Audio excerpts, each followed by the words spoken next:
Hola a todos, bienvenidos. Hoy vamos a conversar sobre microbiología en endodoncia.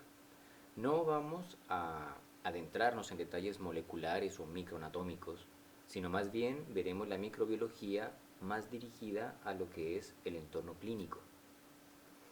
En esta charla vamos a enfatizar que toda patología endodóntica está relacionada con la presencia de microorganismos. Vamos a entender qué tenemos a nuestro alcance en la terapia endodóntica para resolver el problema.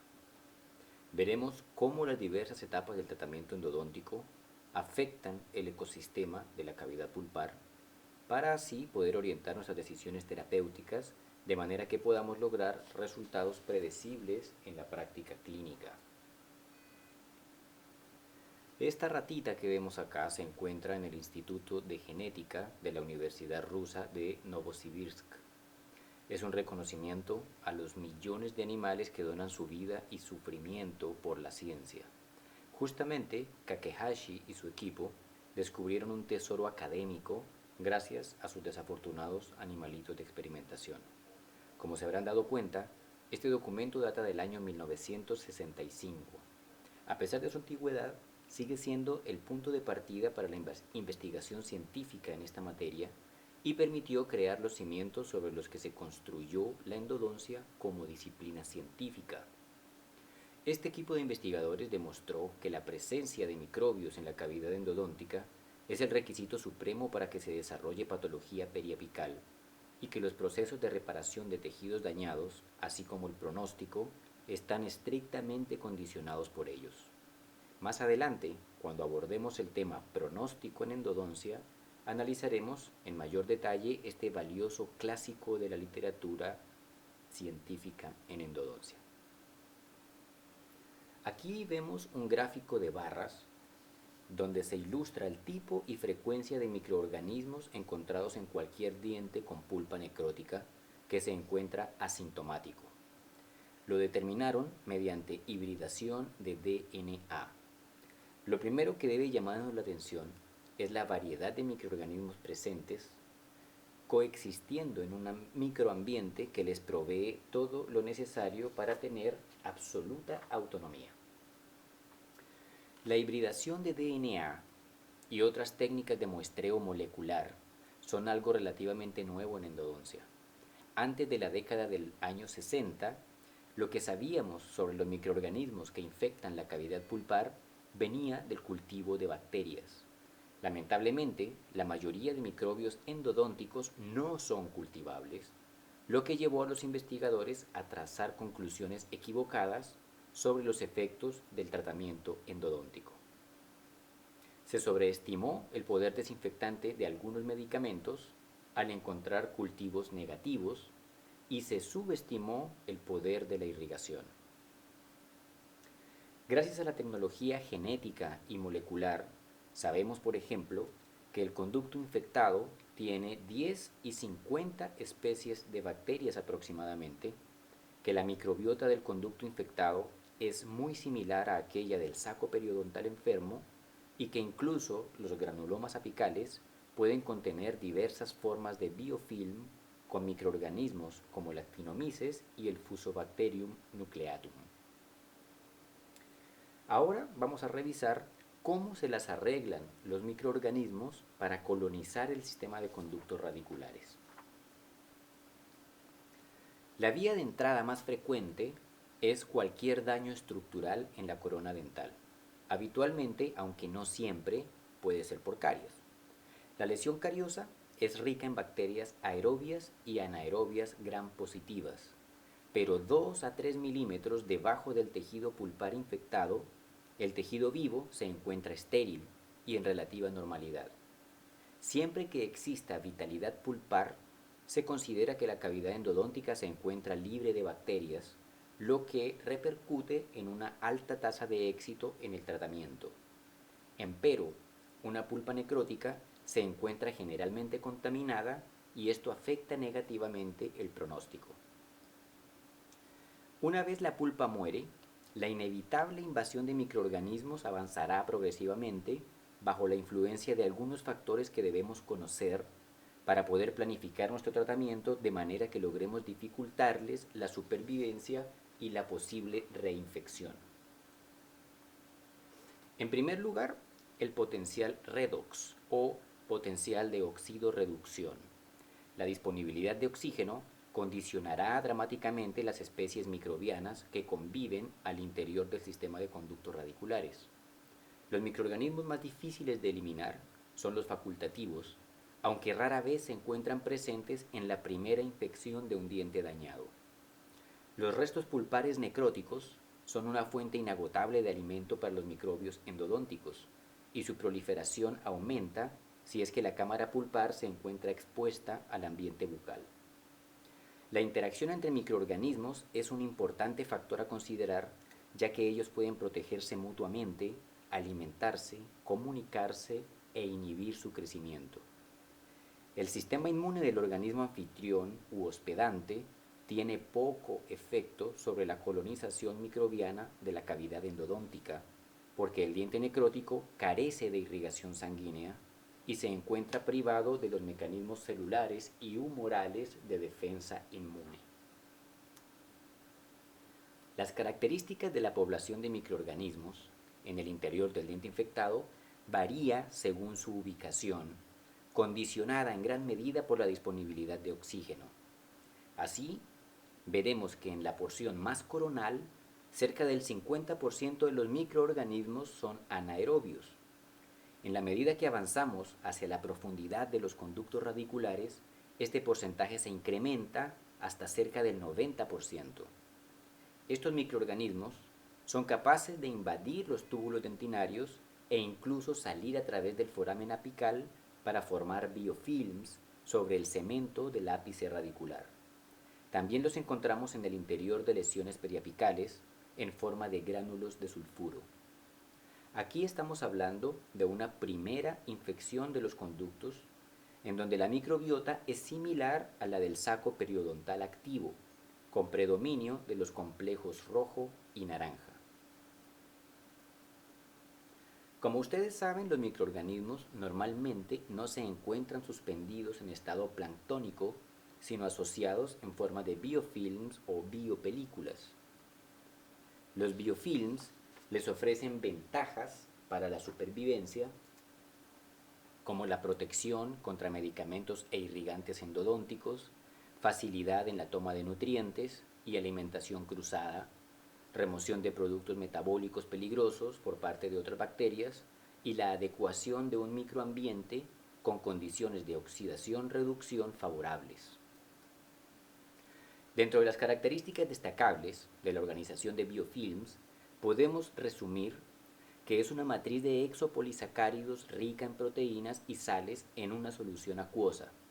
Las fimbrias y fibrilas de algunos microorganismos, como la Actinomyces y el Fusobacterium nucleatum, permiten la adhesión firme a la dentina y al cemento radicular.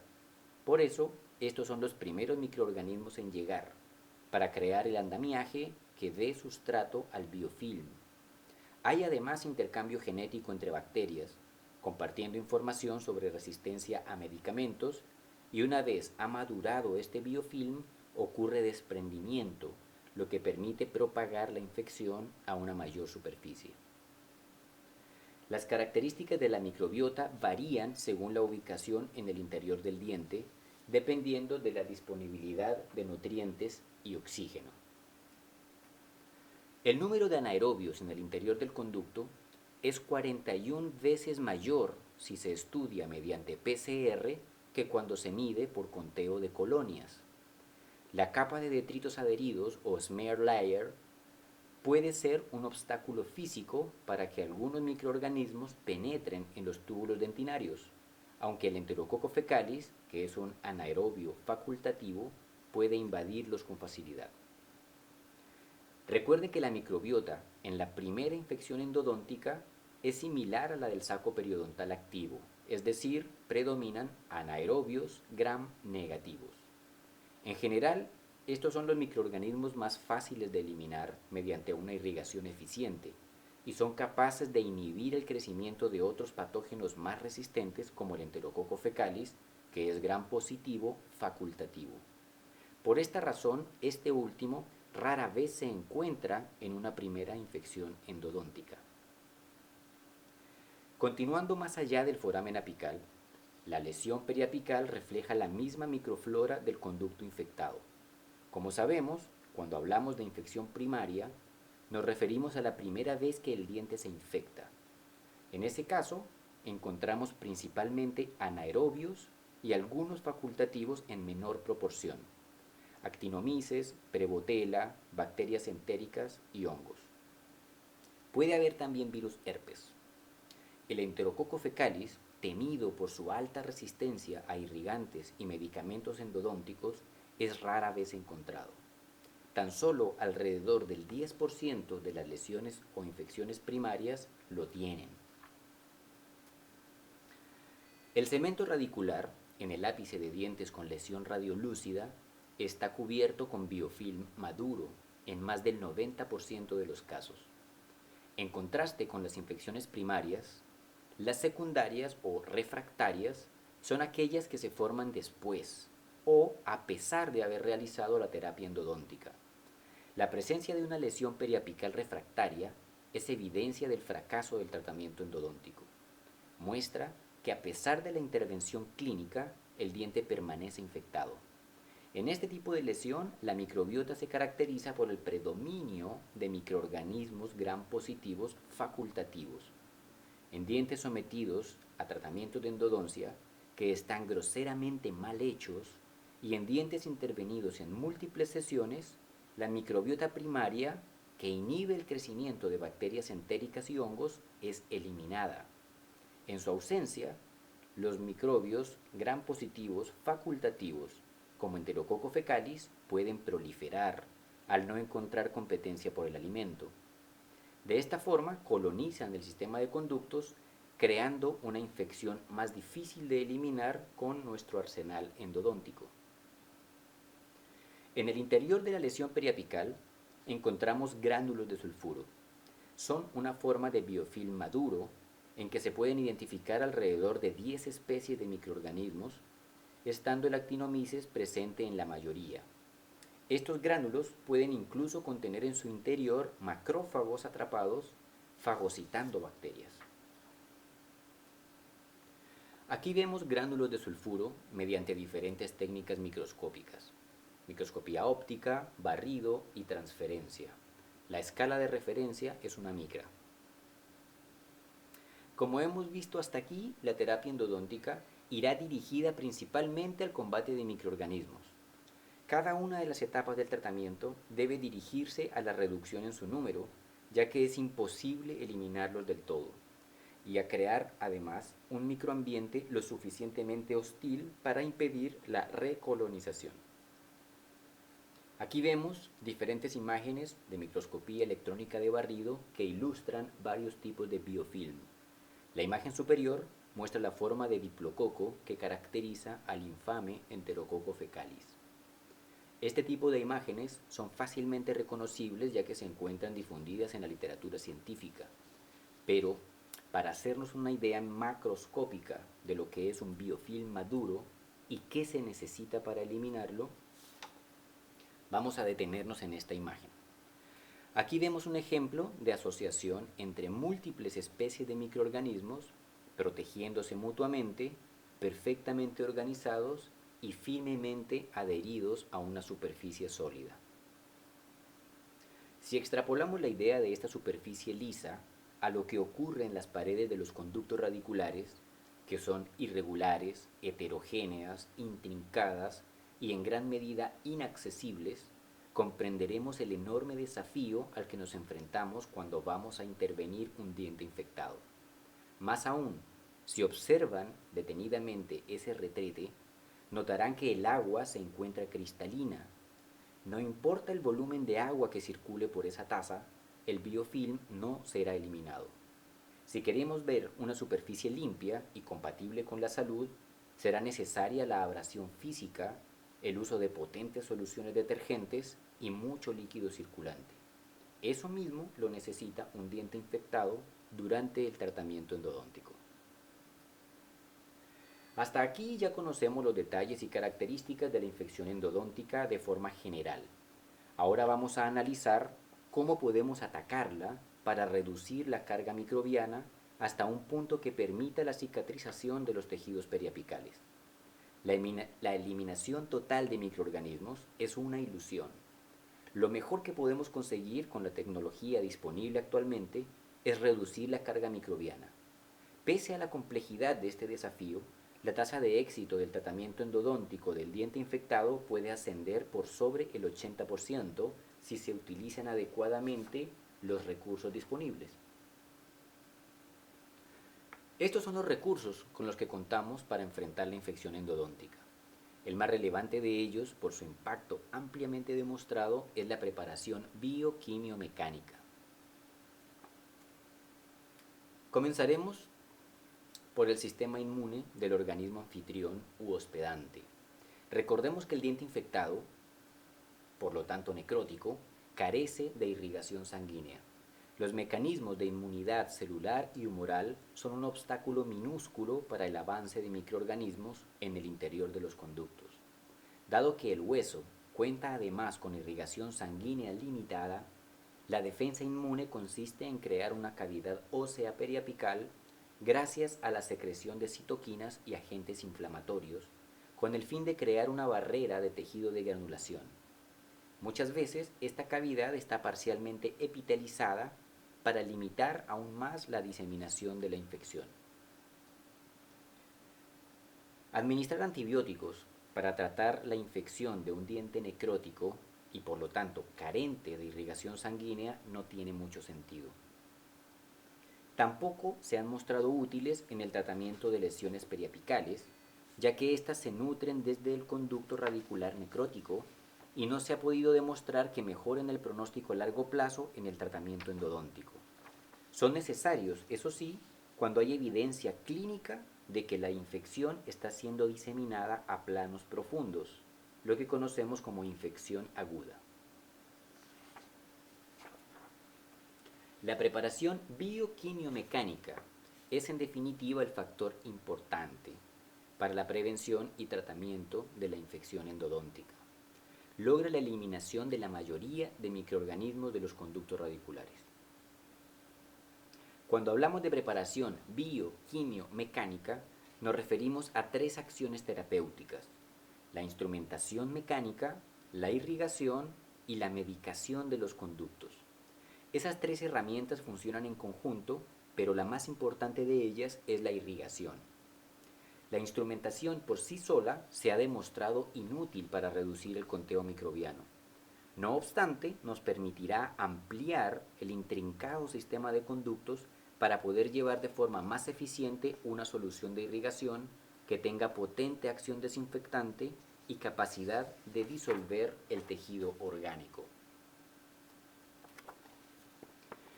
Aunque los irrigantes, especialmente el hipoclorito de sodio, efectivamente matan bacterias in vitro, ningún protocolo de irrigación clínica ha demostrado de forma predecible alcanzar conductos libres de microorganismos. Se han investigado diferentes combinaciones de instrumentación e irrigación para elucidar cómo eliminar más microorganismos. Se han descrito muchas opciones efectivas, pero hay evidencia sólida que alienta a la preparación de conductos amplios, es decir, de una lima 45 o superior, en combinación con hipoclorito de sodio en alta concentración para acercarse al éxito clínico. Pocos se atreven a discutir la premisa de que conductos más amplios son conductos más limpios. Durante la atención de pacientes, debemos procurar optimizar el tiempo clínico para que el diente en tratamiento sea intervenido el menor número de veces posible.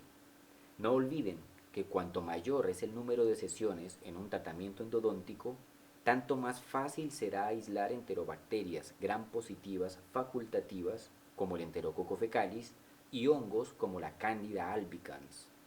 La presencia de ellos es casi nula en la infección primaria, pero son los microorganismos predominantes en las infecciones refractarias que caracterizan el fracaso endodóntico. La tercera parte de la preparación bioquimiomecánica hace referencia a la medicación del conducto radicular. La medicación puede satisfacer varias necesidades terapéuticas: cicatrización, reducción de síntomas y desinfección. Como desinfectante, complementando a la irrigación, los resultados reportados en la literatura científica son conflictivos.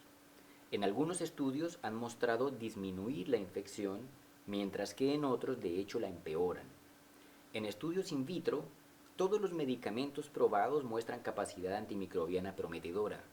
In vivo, no obstante, ninguno muestra un comportamiento similar. Esto puede deberse a que, por una parte, los microorganismos relacionados a la infección refractaria son resistentes a la acción de los medicamentos intraconducto, y esto favorece su proliferación. Por otra parte, retirar estos medicamentos del conducto es casi imposible, por lo que sus residuos impiden el sellado de la obturación radicular y pueden facilitar la reinfección futura. Aunque ninguna medicación ha demostrado conductos libres de microbios, el hidróxido de calcio se ha demostrado capaz de neutralizar antígenos bacterianos y facilitar la disolución de tejido orgánico cuando se utiliza entre sesiones del tratamiento endodóntico. Como consideración para tener en cuenta, no olvidemos que al intervenir en múltiples ocasiones el mismo diente y eliminar solo algunos microbios, podríamos favorecer el crecimiento de patógenos más difíciles como el Enterococo fecalis y la Candida albicans, que se encuentran presentes en casi todos los fracasos endodónticos. La última etapa del tratamiento endodóntico es la obturación del conducto. Antiguamente, se evitaba la obturación de conductos si se obtenían cultivos microbianos positivos en el diente en tratamiento, asumiendo que aquellos con cultivos negativos se encontraban totalmente libres de gérmenes. No obstante, nunca se pudo demostrar diferencia en la cicatrización apical al comparar dientes obturados con cultivos positivos y negativos. Recuerden que más del 60% de la microbiota endodóntica no es cultivable. El éxito no depende estrictamente de la ausencia de microorganismos, sino más bien de la reducción sustancial en su número. Casi nunca lograremos conductos totalmente libres de gérmenes. Una vez culminada la preparación bioquimiomecánica, se ha reducido de forma significativa la carga microbiana. Se ha postulado que la obturación radicular sepultará cualquier microbio residual, impidiéndole el acceso a nutrientes, dificultando su interacción con otros microbios y reduciendo el espacio disponible para la recolonización. Los cementos selladores poseen diferente capacidad antimicrobiana. Se destacan principalmente los cementos a base de resina epóxica. Los cementos biocerámicos también comienzan a demostrar y acumular evidencia sobre su efecto benéfico para limitar una posible reinfección. Lamentablemente, a pesar de la obturación radicular, en ausencia de una restauración coronal eficiente, el conducto es rápidamente invadido por los microorganismos de la cavidad bucal. La obturación endodóntica, tristemente, no es realmente una obturación. Los microorganismos que han sobrevivido a la preparación quimiomecánica del conducto, por lo general no son suficientes en número para generar una lesión periapical, ya que el conducto bien obturado constituye un microambiente hostil. La restauración coronal no hace parte del tratamiento endodóntico en el rigor del término. Sin embargo, dado que el mantenimiento de una baja carga microbiana dependerá enteramente del sellado coronal, se le considera como el factor que más influye en el tiempo de sobrevida de un diente tratado endodónticamente. Sin importar la técnica de obturación radicular, en ausencia de una restauración coronal apropiada, la contaminación del conducto ocurrirá inevitablemente en rangos de tiempo que se han reportado desde unas horas hasta semanas. Entre sesiones del tratamiento endodóntico sellaremos la corona con un material de restauración temporal. Todos los materiales de restauración temporal retrasan el ingreso de bacterias a la cámara pulpar, pero ninguno la impide completamente. Es más frecuente encontrar lesiones periapicales en dientes con buen tratamiento endodóntico y mala restauración coronal que en dientes con un mal tratamiento endodóntico pero que cuentan con una restauración coronal hermética. Así damos cierre a este interesante tema. Hay mucha información que ha quedado por fuera, así que les dejo esta tarea para que averigüen por qué estos dos microbios son tan difíciles de eliminar del sistema de conductos radiculares. Es un trabajo voluntario, no necesita ser evaluado. Agradezco mucho su atención. Por favor, si tienen comentarios positivos o negativos, siéntanse libres de expresarlos y así me pueden ayudar a hacer un mejor trabajo. Si tienen dudas, pueden escribir a mi correo o directamente en la sesión de comentarios, yo puedo responder de manera más rápida. Si les ha gustado, les agradezco que le den un like y si quieren tener acceso a este material de forma permanente para repasarlo en el futuro, pueden suscribirse a mi canal, activar notificaciones y serán avisados cada que publique algún contenido nuevo. Saludos.